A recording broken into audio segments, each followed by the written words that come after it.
From the macabre minds of Laughing Devil Production comes another story from the Nightshade Diary. You know what that means. Check under the bed and make sure no one or nothing is there. Is the closet door securely shut? Then leave your disbelief behind, amp up your imagination, and hang on tight for another ride into terror and mystery. And like all good horror stories, just imagine it's a dark and stormy night. And remember, screaming like a little girl is permitted.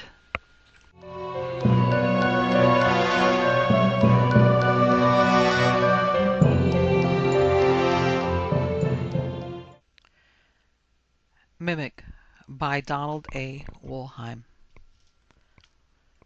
It is less than 500 years since an entire half of the world was discovered. It is less than 200 years since the discovery of the last continent. The sciences of chemistry and physics go back scarcely 1 century. The science of aviation goes back 40 years. The science of atomics is being born. And yet we think we know a lot. We know little or nothing. Some of the most startling things are unknown to us.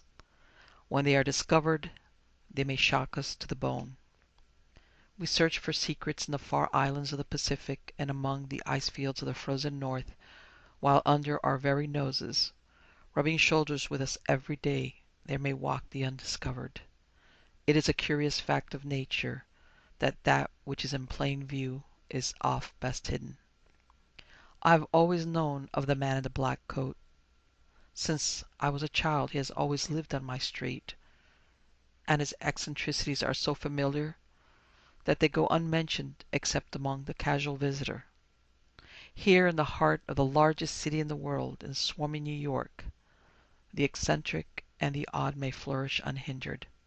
As children we had hilarious fun jeering at the man in black when he displayed his fear of women. We watched in our evil childish way for those moments. We tried to get him to show anger, but he ignored us completely, and soon we paid him no further heed, even as our parents did. We saw him only twice a day.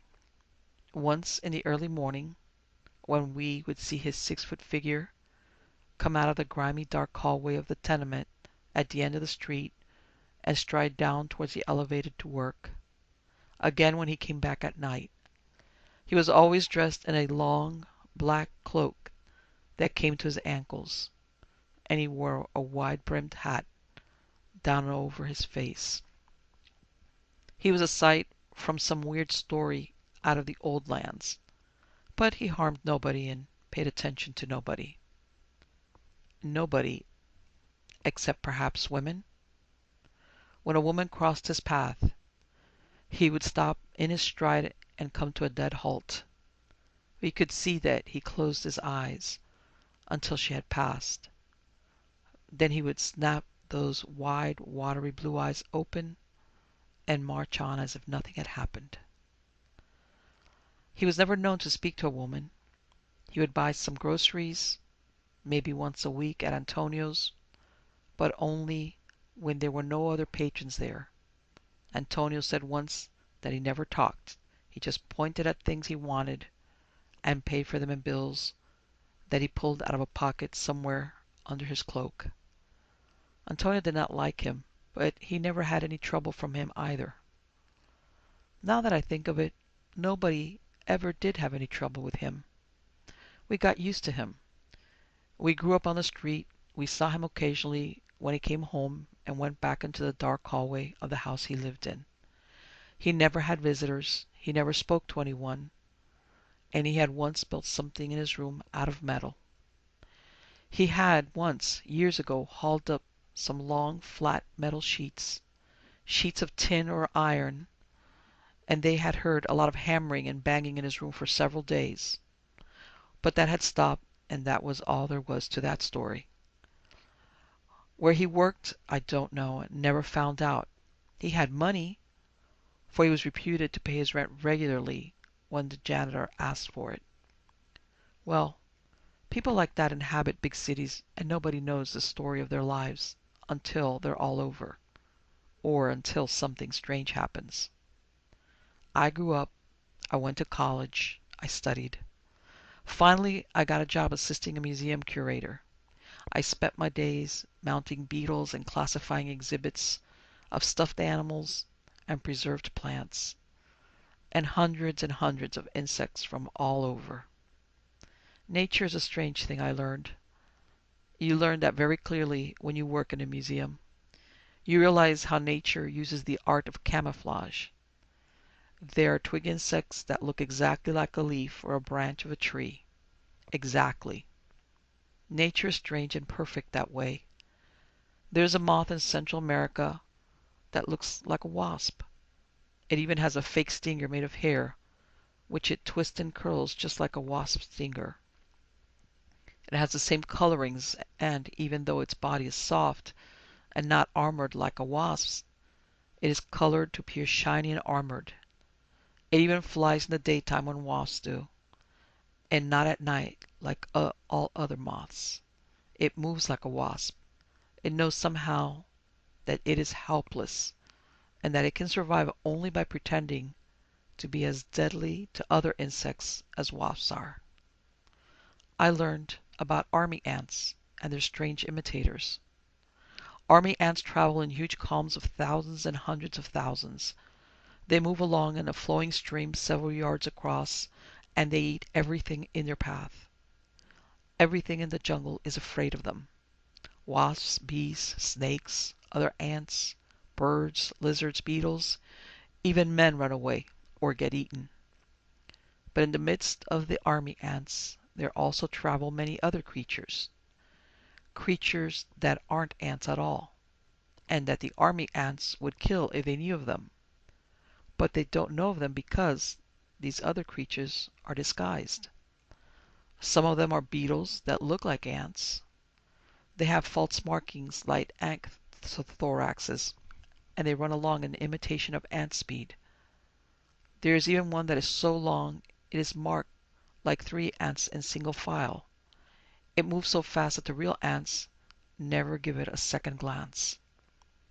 There are weak caterpillars that look like big armored beetles. There are all sorts of things that look like dangerous animals. Animals that are the killers and superior fighter of their groups have no enemies. The army ants and the wasps, the shark, the hawk, and the felines.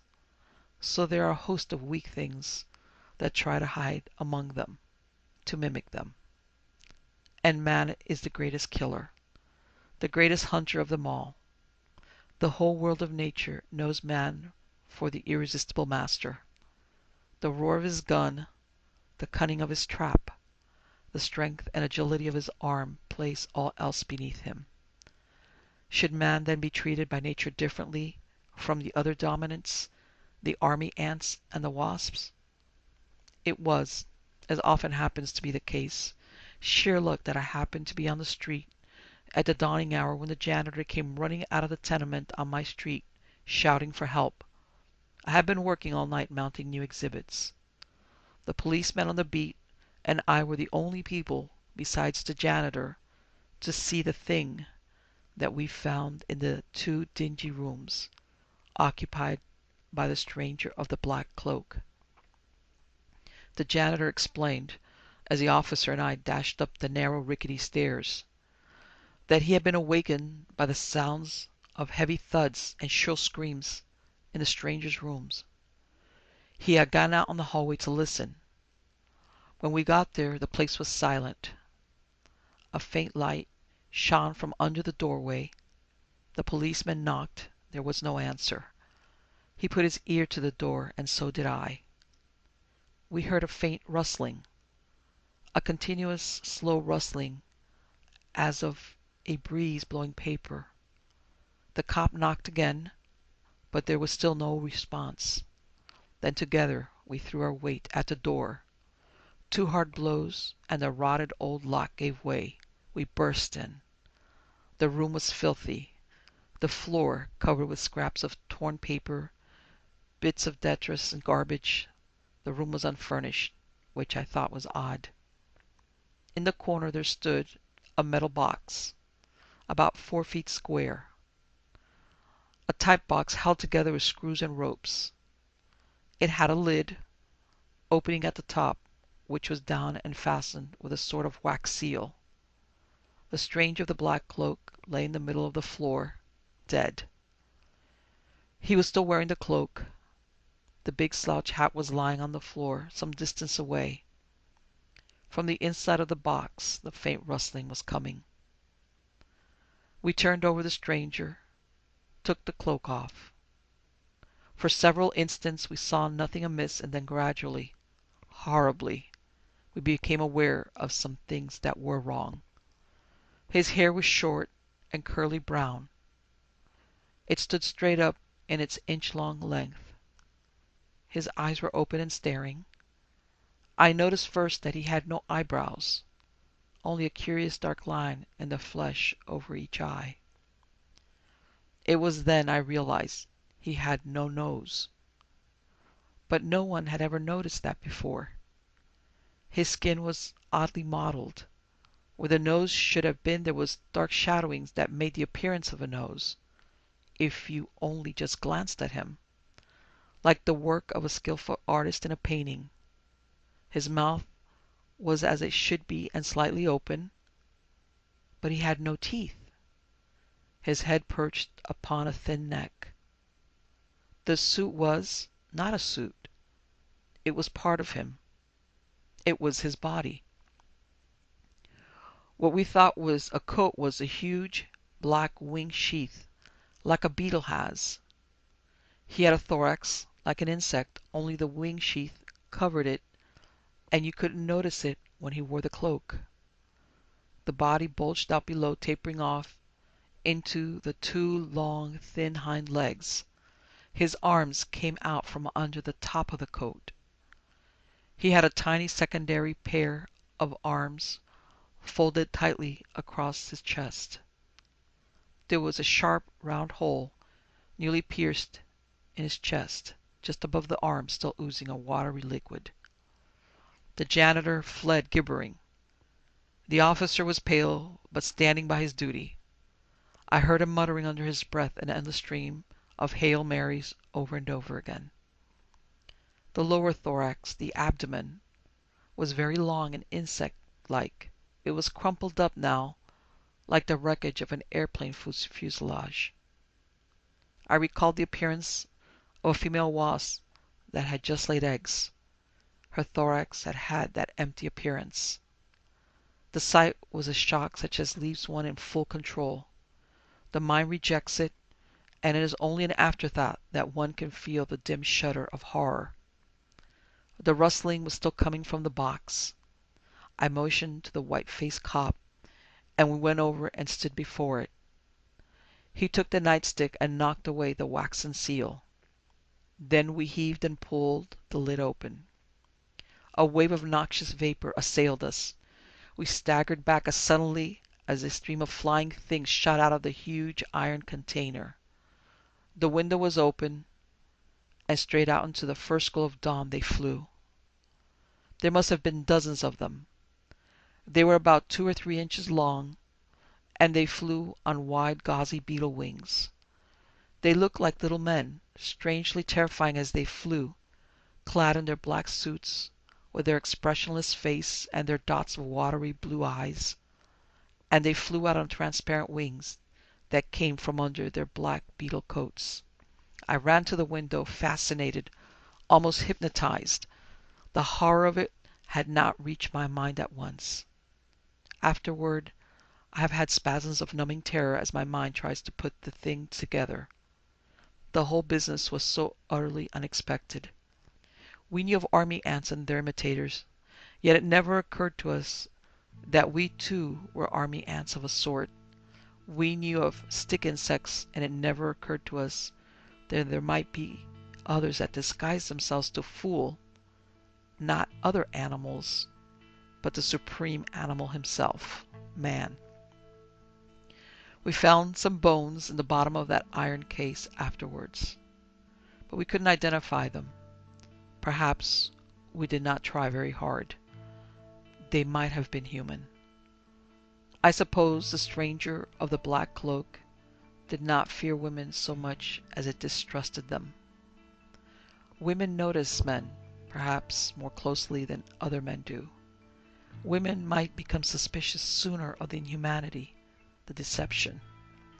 And then there might perhaps have been some touch of instinctive feminine jealousy. The stranger was disguised as a man, but its sex was surely female. The thing in the box wore its young. But it is the other thing I saw when I ran to the window that has shaken me the most. The policemen did not see it. Nobody else saw it but me, and I only for an instant. Nature practices deceptions in every angle. Evolution will create a being for any niche that can be found, no matter how unlikely. When I went to the window, I saw the small cloud of flying things rising up into the sky and sailing away into the purple distance. The dawn was breaking and the first rays of the sun were just striking over the housetops. Shaken, I looked away from that fourth-floor tenement room, over the roofs of lower buildings. Chimneys and walls and empty clotheslines made the scenery over which the tiny mass of horror passed. And then I saw a chimney, not 30 feet away, on the next roof. It was squat and of red brick, and it had two black pipe ends flush with its top. I saw it suddenly vibrate, oddly, and I saw its red brick surface seem to peel away, and the black pipe openings turn suddenly white. I saw two big eyes staring into the sky. A great bat-winged thing detached itself silently from the surface of the real chimney and darted after the cloud of flying things. I watched until all had lost themselves in the sky.